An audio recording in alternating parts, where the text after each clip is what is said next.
नमस्कार विद्यार्थियों,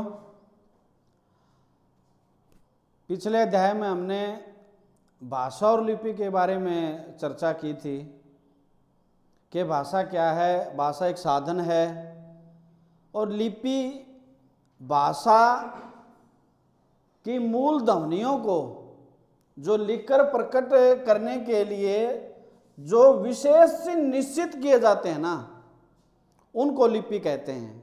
जो हम लिख रहे हैं उस लिखने के लिए जो निर्धारित किए गए चिन्ह हैं वो लिपि है।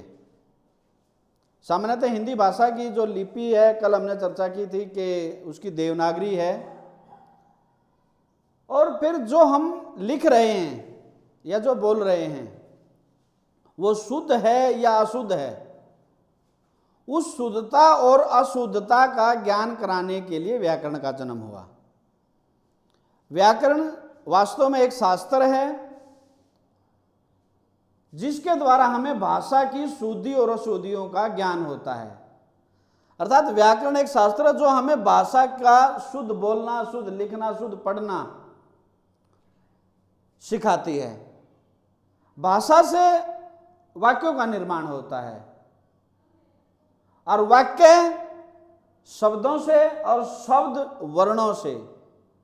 वर्ण अपने आप में एक छोटी सी इकाई है।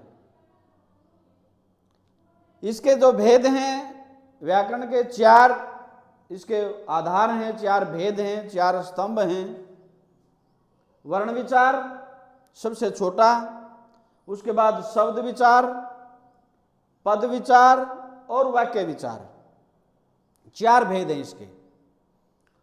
वर्ण भाषा की सबसे लघुतम इकाई है। वाक्य सार्थक इकाई है। ये सामान्यतः इसके साथ में ही जुड़े हुए हैं। फिर बात आती है कि वर्ण विचार क्या है। वर्ण विचार से पूर्व हम वर्ण के बारे में जानें। वर्ण वह छोटी से छोटी मूल ध्वनि है जिसके टुकड़े नहीं किए जा सकते। इस वर्ण विचार के अंदर हम वर्णों का आकार, भेद, उच्चारण, वर्गीकरण तथा उसके मेल से जो नियम बनते हैं वो वर्ण विचार में आते हैं। उसके बाद शब्द विचार। वर्णों के मेल से शब्दों का निर्माण होता है। शब्दों में शब्द के भेद, उसकी बनावट, उसकी रचना, उसके रूप परिवर्तन, उत्पत्ति एवं विकास, ये सारे का सारा शब्द विचार में आता है। उसके बाद आता है पद विचार। पद शब्दों के मेल से बने हैं। इसमें पद का भेद, रूपांतरण और प्रयोग संबंधी नियम, ये सारे का सारा पद विचार में आता है। वाक्य शब्दों के मेल से बना है। सार्थक शब्दों के समूह को वाक्य कहते हैं।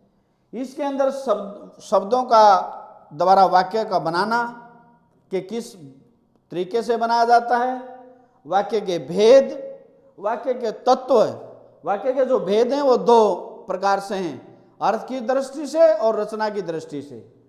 तत्व 6 हैं, अंग 2 हैं और विराम चिन्ह का आदि का सभी का नियम है वो वाक्य विचार में ही आता है। आज के लिए इतना ही। कल फिर नई वीडियो के साथ में हम आपके साथ में साझा होंगे।